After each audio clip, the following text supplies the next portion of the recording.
Salut à tous, c'est Lunaris. Aujourd'hui, le test de la trottinette électrique Navi S65.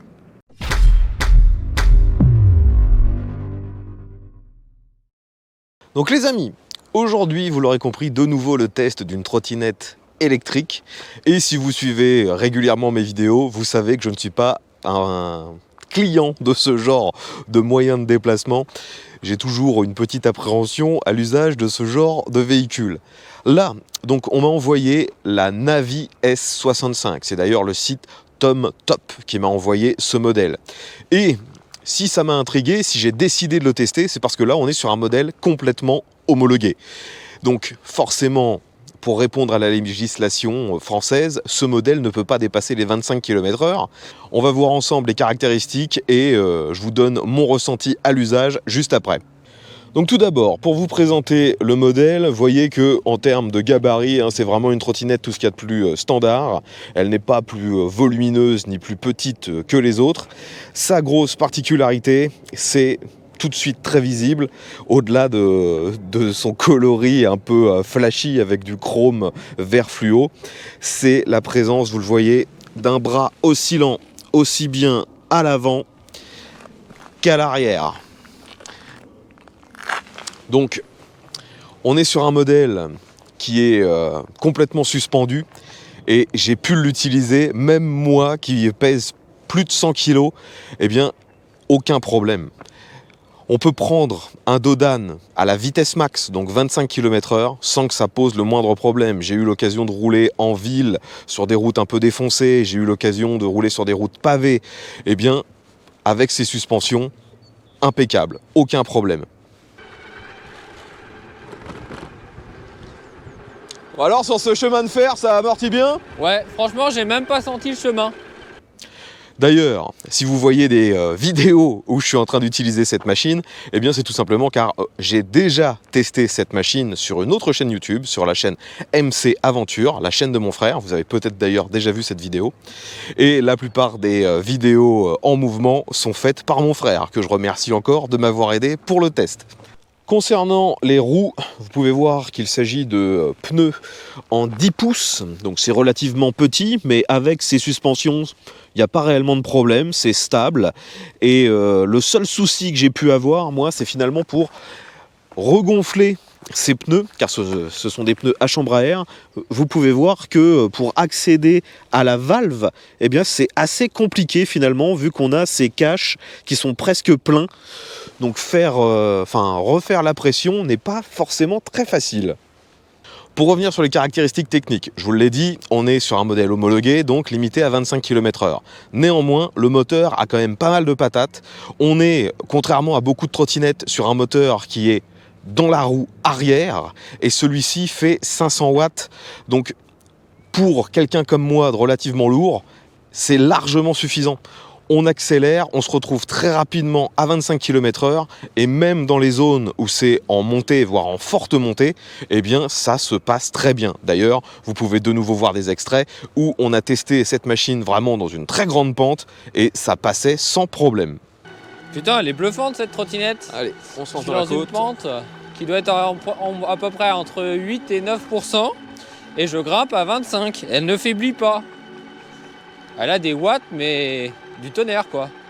Afin d'alimenter le moteur, vous avez bien sûr une batterie. Celle-ci n'est pas réellement visible, elle est dissimulée juste ici dans le plancher, ce qui fait bien sûr qu'elle n'est pas extractible du véhicule. Lorsque vous devez faire la recharge, vous êtes obligé de brancher directement la trottinette. Pour ça, on a un port de recharge qui est juste ici sur le côté. La charge, bien sûr, est, comme la plupart du temps sur ce genre de véhicule relativement longue, on parle d'environ 6 heures. Cette batterie est d'une capacité de 13 ampères et ça donne normalement une portée, donc une distance pratique de 65 km au mieux.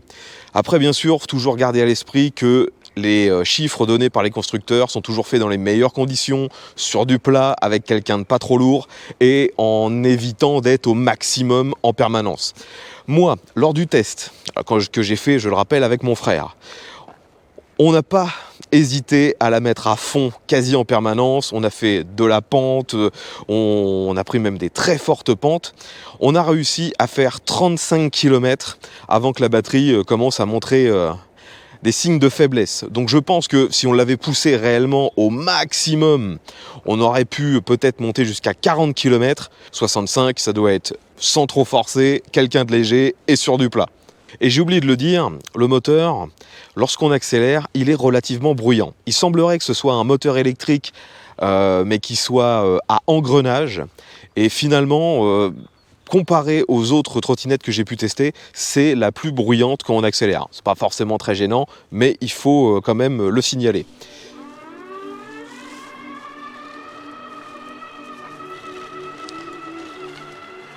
Sur cette machine, au niveau de l'équipement, on a aussi un éclairage, vous le voyez devant, qui semble être homologué. On a une norme européenne dessus.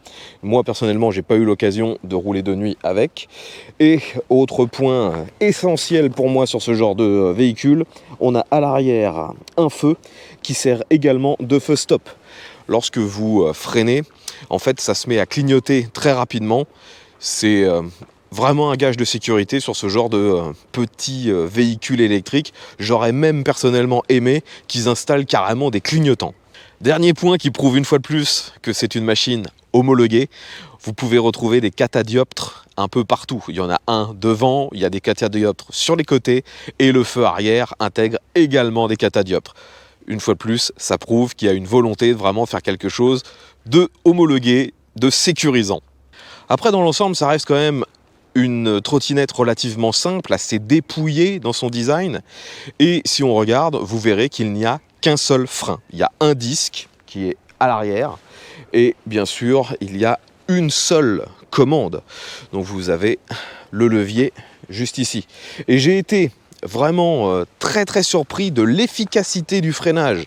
Même en étant à 25, donc au maximum, ou même à un peu plus lorsque vous êtes dans une descente, eh bien ce frein qui est couplé à la roue arrière est rassurant, efficace, et il n'y a vraiment aucun problème pour s'arrêter. La sensation est très bonne.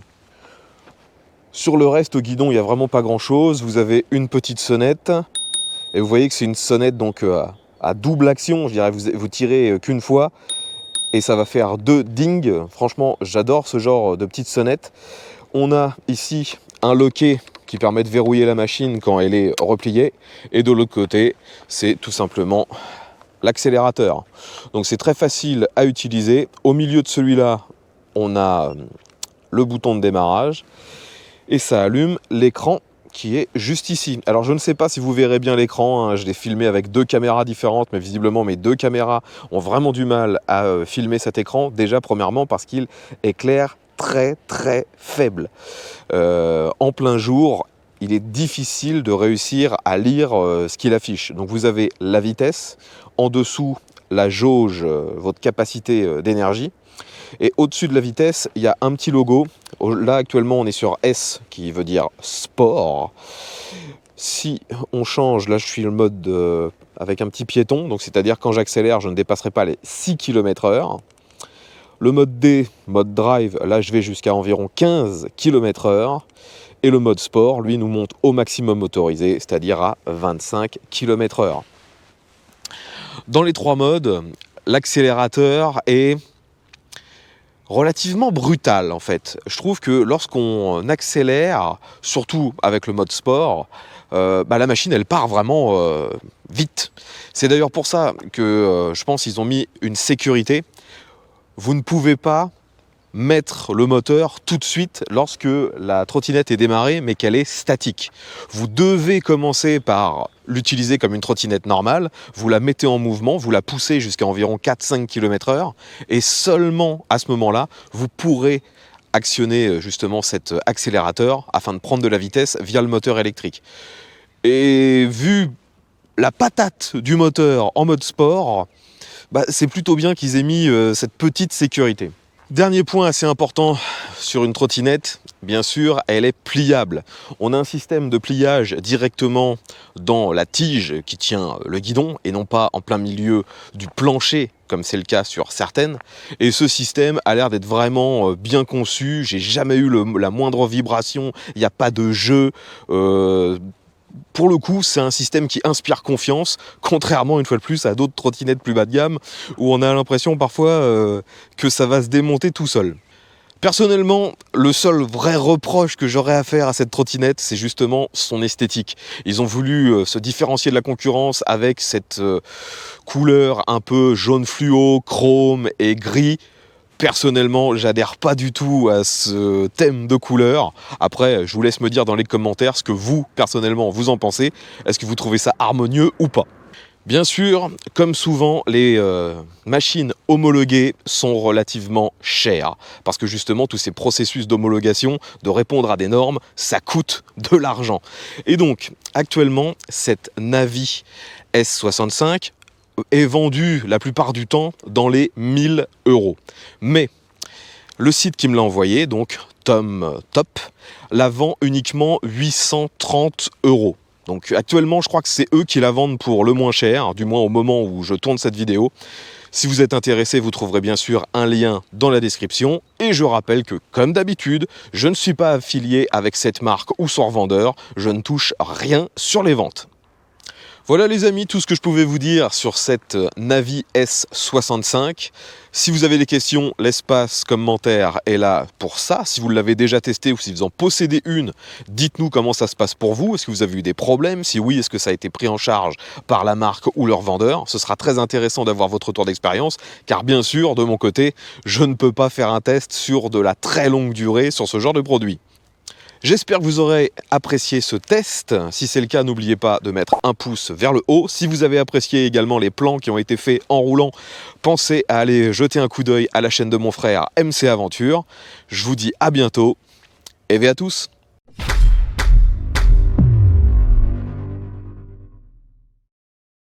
Donc voilà les quelques infos qu'on peut avoir sur l'application. Donc je ne sais pas si vous verrez bien, mais globalement on a un rappel de la charge de la batterie, de l'autonomie en kilomètres. On peut ensuite allumer ou éteindre le régulateur de vitesse et aussi il nous propose de laisser le feu arrière allumé en permanence. Et puis c'est tout. Franchement, il n'y a quasiment rien. Cette appli est tout à fait dispensable.